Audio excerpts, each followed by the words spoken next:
Ternyata burung Raja Wali itu menurut penelitian usianya bisa mencapai 70 tahun. Dan ternyata ketika usia burung Raja Wali itu sudah 40 tahun, pada saat paruhnya sudah mulai melengkung ke dalam, ketika semua cakarnya sudah mulai melengkung ke dalam, burung Raja Wali itu sempat mengalami keputusasaan. Karena gara-gara paruhnya yang melengkung ke dalam, dia mau makan juga sulit. Gara-gara semua cakarnya yang melengkung ke dalam, ketika dia mau mengambil atau menerkam juga tidak bisa. Lalu burung Raja Wali itu mengalami keputusasaan hidup. Sementara dia diperkirakan usianya masih 30 tahun lagi.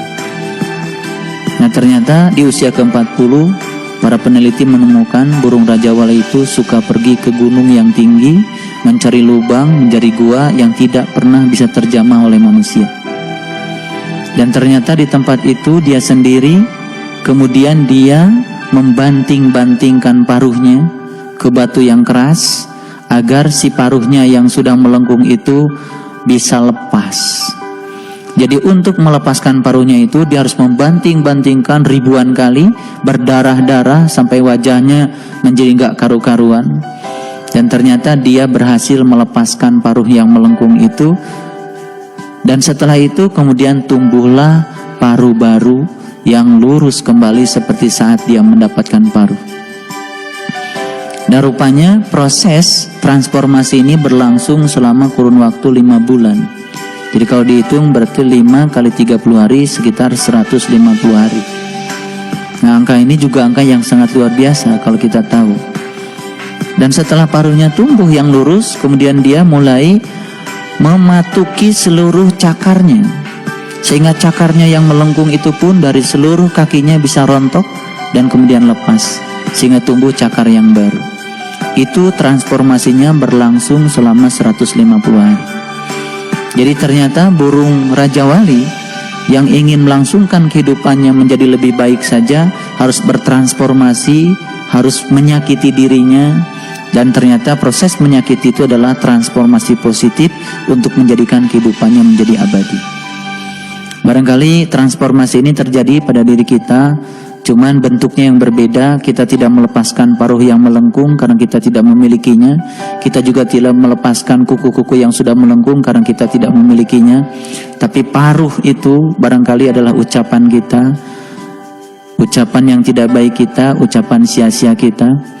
Oleh karena itu orang-orang yang suci selalu mengajarkan kepada kita, kurangi dan perbanyak. Kurangi kata-kata yang mengejek, perbanyak kata-kata yang menghargai. Karena kata-kata yang mengejek tidak akan pernah bisa menyentuh siapapun kecuali memantul kepada diri kita sendiri. Ketika ada orang lain mengatakan hal negatif pun pada diri kita, sebetulnya sepanjang kita tidak layak untuk mendapatkan kata-kata negatif itu, dengan sendirinya kata-kata itu akan memantul kepada mereka yang mengatakan. Jadi tidak usah khawatir, semesta ini punya cara sendiri untuk menyelesaikan semua permasalahan. Kita hanya disuruh untuk diam ketimbang kita banyak berbicara. Karena banyak berbicara ujungnya jadi membicarakan banyak orang. Akibatnya pikiran kita menjadi tidak jernih lagi.